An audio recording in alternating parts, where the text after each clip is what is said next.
Hi everybody, welcome to the garden. My name is Stephanie for those of you that don't know, and this is my garden, CoversCorner Suburban Homestead. My husband and I both are working on this garden and homestead together. Today I want to take a quick minute to show you how I am pruning and trellising my tomatoes. I have some that are actually at that height now where they need to start being trellised so they don't fall over, and we are expecting rain. In fact, I just had a couple sprinkles, so I'm hoping I make it through with the video more substantially like on Thursday of this week. So I kind of wanted to get this done. I want to get the tomatoes pruned up before that so that it keeps the leaves off the dirt, hopefully, and will help with the blight issue. But this is, I'll show you this one tomato that I'm going to work on right now.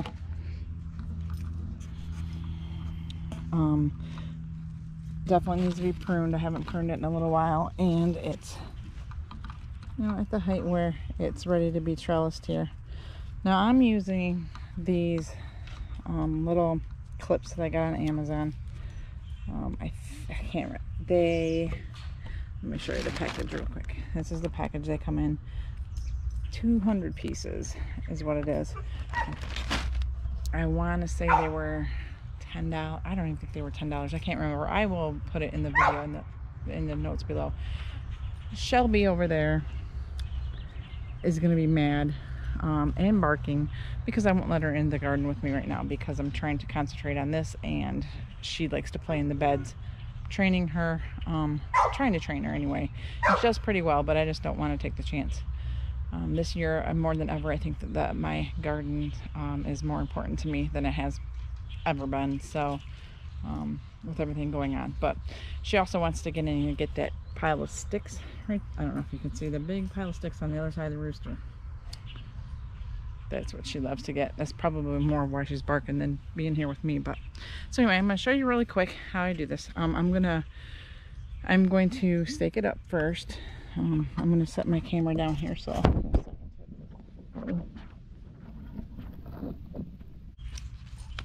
this clip is really a simple clip to use. I'm just gonna straighten my plant up. I don't want to, like, whoops, let's get the leaf out of the camera. I don't want to force it to go upright, you know, super straight, because I don't want to break the stem, the stalk. So that's about as much pressure as I'm going to put on it. And then I'm going to take this little clamp and I'm just going to, let's see if you can see there. All it does is it just squeezes through. You just push it through, and whoops, kind of hard to do it one-handed, but it just clips on just like that, just like that. And prune the branches up from the bottom.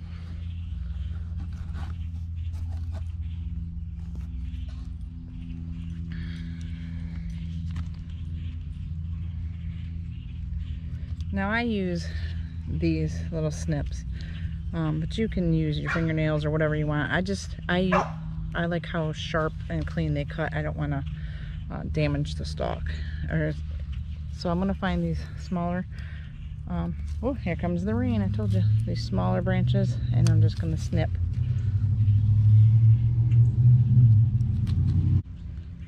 I don't like doing them if they're really super big.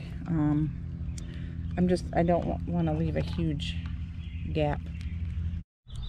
Now as I'm going along and pruning the bigger branches off, I'm also taking the little suckers out of the armpits of the plant. Just pop them off. It's really easy to do. That actually will save you down the road from having to do a lot of removing a lot of bigger suckers if you just snip them off. Like, I usually come out every couple days, and as I'm walking through the garden, that's usually what I'm looking for, and I'll just take them and snip them off. I don't ever do it off the top because I don't know if, you know, I don't want to take the top of the plant off, because if you take the top of the plant off, then it stunts its growth and it won't grow to its full potential. So this plant I'm actually going to stake up again too. He's getting kind of longer. I had already staked him up down here, and as it grows, I'm just going to keep staking it, and I'll keep snipping these off so that basically by the time the plant grows enough up the stalk, up the trellis, everything from this bottom rail down to the ground will be just the bare stalk. That's to keep the bacteria and stuff from splashing up on it when it rains, to help cut down blight. It gives them more ventilation, so you can plant them a little bit closer together. I'm going to go ahead and knock these out real quick before the rain starts getting any heavier, because of course all day long I've been waiting to do this because it was darker earlier, and I waited and waited, nothing happened. I come out, now it's raining. We'll see how hard it gets. It's not supposed to be real hard today, but anyway, I'll be right back. So I want to show you guys real quick how to get a free tomato plant out of your own garden. See this little sucker right here? I'm not calling him a name, that's just what it is. This little sucker is in the elbow of our armpit of the plant. So what I'm going to do, I'm going to set the camera up and so I can show you. I'm just going to take that little plant, or that little sucker, and I'm going to snip him off. So now, this is a great start. I can put it in a pot of soil, and it'll develop roots all along the little, you can see the little hair sticking up all along the little stem. It'll develop roots, and then I can just put it in the ground, transplant it, and it's another free tomato plant for me. You want to do it fairly soon after you have clipped them off, because they get wimpy, and it's more stress on them. They may not rebound as well. So I wanted to show you real quick something to look out for, and if you're going to prune your tomatoes, why it's important to keep doing that pretty regularly. I hadn't pruned them for about a week or so, and as you can see on this plant, there's a stalk there. I'm surmising that this is the main stalk, and then there's a stalk here, which I'm going to take this one off because I don't think that's the main one. This one I'm not positive about though. That could be a main stalk, and so if I take that one off and this one wasn't the main stalk, now I've stunted the growth of my plant. So with this one, I think I'm going to wait just like another couple days, maybe a week, and see if I can tell a little bit better then. I might just end up leaving it like that, and it's okay. It happens sometimes, you know, with the crazy weather we're having. It goes back and forth, and they take off with the growth spurt before you can get out here, but it happens. There's not a lot you can do about it. So I'm just going to leave that and see what happens. I'll be sure to keep an eye on it. It's the third one in my second row on my second trellis, so I'll keep an eye on it just to see what happens with it. I'm curious to know. And I have another one too that was a store-bought one, so when I got it, I couldn't tell which was the main stem. It was one of the grape, I think it was the grape tomato. I can't remember if it was the grape tomato, or I have two down there that are store-bought that is the Candyland. I can't remember which one, but those two were kind of a little bit out of control when I got them, so we'll just see what happens with them. But anyway, I wanted to show you real quick how to prune your tomatoes and how to trellis them, and I'll do another update. Like, I probably within a couple days, I'm sure we'll be trellising more of them, because not all of them are at the height where you can trellis them, and you don't want to do it too soon because you don't want to damage the top of the plant. So I mean, the worst thing that happens if you do it is it stops growing, but it's not ideal. So anyway, so I'm going to take the few starts that I did pull off, I'm going to take them inside, and I'm going to put them in a pot of dirt. And I have the ones, like I said earlier, I have some in a jar of water, and I'm going to do just kind of a comparison thing to see if one way is better than the other, how they do.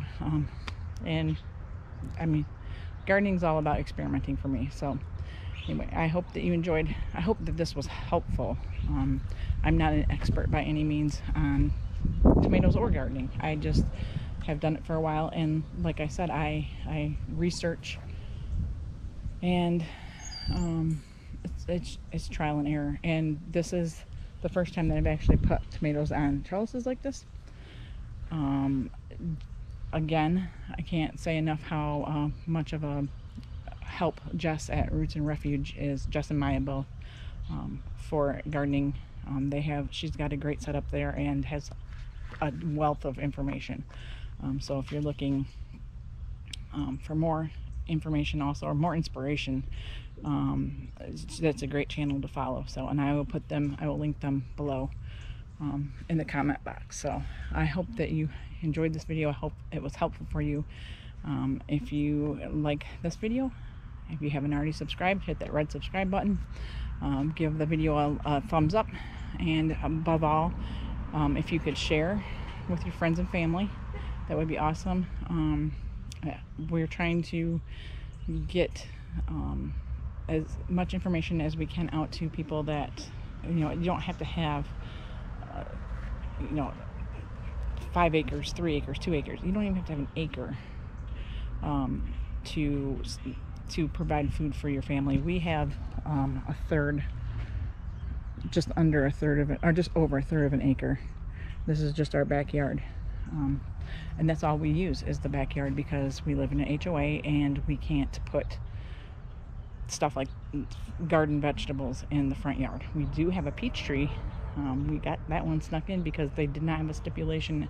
We had an old tree that came down, and there was no stipulation as to what kind of tree we had to put back up. So we do have a peach tree in the front yard.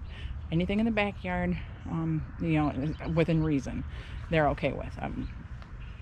So I mean, and we're trying to be considerate. We have really nice neighbors. We don't want to, do anything that would cause them any concern or, bother them in any way. So the garden is our way to provide.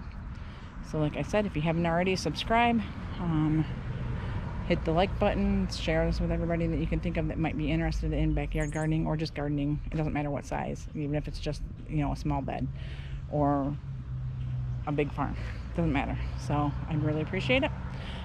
I hope you guys have a great day. Thanks for stopping by. I'll see you in the next video.